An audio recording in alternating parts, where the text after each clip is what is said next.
When Kathy went back home, she decided to get all her things ready for when Damian would arrive to take her. She didn't have much, so it was very easy for her. In less than 30 minutes, she had arranged her bag and kept it where she could easily reach for it. She had just finished arranging her bag when a maid from the palace came to inform her that the princess needed her attention. Kathy suddenly had a bad feeling. She knew that the princess had so many maids who could work for her, so if she had sent for her, it meant she wanted to torture. She didn't have the courage to give any excuses, so she quickly headed for the palace. The princess was with the king and queen, and they were all laughing and celebrating. Kathy went in before the princess and stood by the side, waiting to get her order. When the princess saw her, she smiled. She seemed to be in a very good mood, and Kathy felt relieved when she saw that. The princess threw the keys to get room at Kathy and said, "I want my room thoroughly cleaned before my engagement party begins, so get to it right away." Kathy nodded and headed towards the room with the keys in her HSNDS. When she entered the room, she saw the royal jewelries belonging to the princess on the bed and realized that she would be wearing it during her engagement ceremony. The princess's room was not dirty, as it had already been cleaned earlier, but since Athena asked her to clean, Kathy cleaned the room before locking the door and giving the keys back to the princess. The princess told her to stay in the palace in case she needed her during the engagement ceremony. Kathy felt a bit relieved that Mason wasn't around. She could not understand what was wrong with him. It was already obvious that he hated her, and after he almost killed her when they first met, she hated him as well.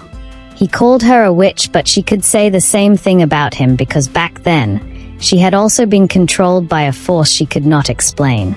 She just hoped that he would stay away from her until she left the kingdom, because she didn't want Athena to take out her anger on her. Soon, the time for the engagement party arrives, and Mason, who was dressed in a new set of clothes, arrived with Jackson. They both looked dashing, but Mason completely stood out. Athena smiled at him and he smiled back, after which she ran in her room to get dressed. She had run out when she saw them approaching, through her window, and the makeup on her face made her look even more beautiful. The king and queen welcomed them into the palace, and Meela was there to welcome them as well. Other dignitaries and nobles who had been invited began to arrive as well. While they were all exchanging pleasantries, Athena ran out of her room and said that her royal jewelries had been stolen. Everyone was surprised. Who would be bold enough to steal from the princess, especially on a day like this? The princess began to cry while her mother consoled her and assured her that her jewelries will be found. Kathy, who stood in a corner, was wondering who must have taken the jewelry. She noticed that Mason was looking at her and decided to move to the back and hide before people will discover him and she would be accused of being a witch again. Just when she turned to leave, Meela yelled, "Stop right there, Kathy. Did you take Princess Athena's jewelries? Is that why you are trying to run away?" Kathy stared at Meela in shock. "Mum, how can you say such a thing? You know I have never stolen." "Shut up," Meela cut her. Everyone was now staring at them. The king had earlier ordered that all the maids who had access to Athena's room be brought for questioning, but now that Meela was accusing Kathy, he stared at her, wondering if she was the thief. Athena angrily screamed, "I want whoever stole my necklace to be executed once they are caught. That person is definitely my enemy and doesn't deserve to live, but Meela, Kathy has never stolen from me before, so I don't want to suspect her." Kathy kept looking at her mother in surprise as tears fell from her eyes. She always knew that Meela hated her, but never thought that Meela would one day push her towards the death table. "Do not try to pretend before me." Meela continued while staring at Kathy in disgust. Kathy felt grateful towards the princess, as it was the first time she had ever treated her fairly. Meela turned towards the princess. "Do not be fooled by her innocent look, my princess.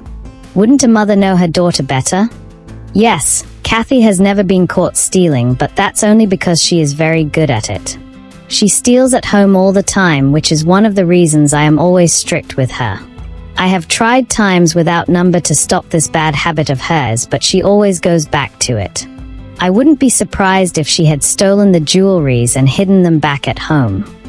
The king ordered 2 of his guards, Go with Meela and search Kathy's bag."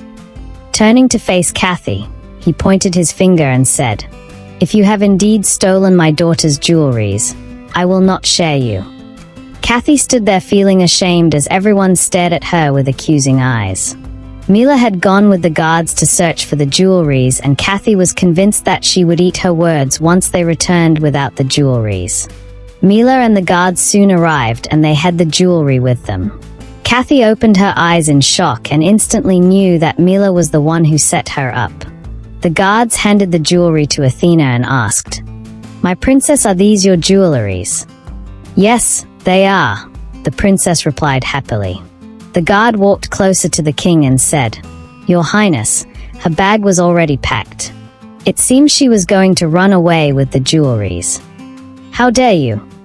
Athena angrily asked as she walked up to Kathy and slapped her hard across the face.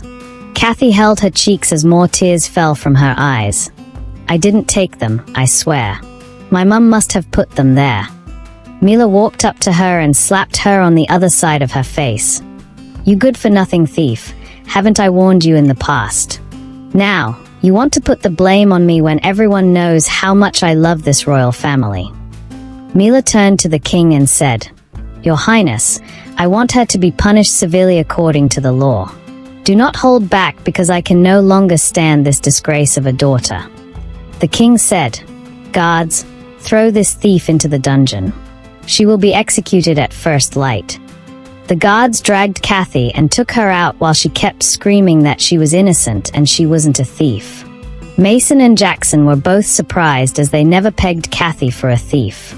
Jackson, who believed that Damian was in love with Kathy, felt sorry for him because she was going to be killed before he came back.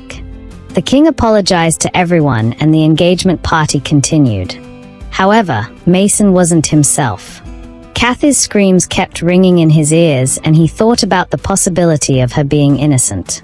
No matter how he thought about it, the idea that a mother will sell her daughter out to be executed was something he couldn't wrap his head around.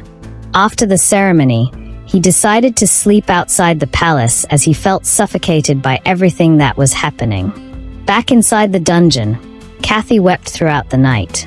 She couldn't get any sleep, and she couldn't understand why she had to die for a crime she did not commit. Why was life so cruel to her? Damian had told her to hang in there, and she was so close to getting her freedom from this miserable life, but now she was going to find her freedom only in death.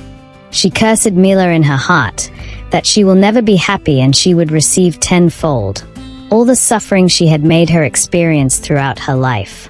Realizing that there was nothing else she could do, she finally accepted that this was her fate. She was born to live like a worthless slave, hated by everyone, and died a shameful death.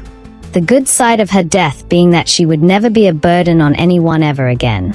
That same night, as they slept in their different rooms, Athena and Meela were so happy that the first part of their plan had been successful. Once Kathy had been executed in the morning, they would finally sigh in relief.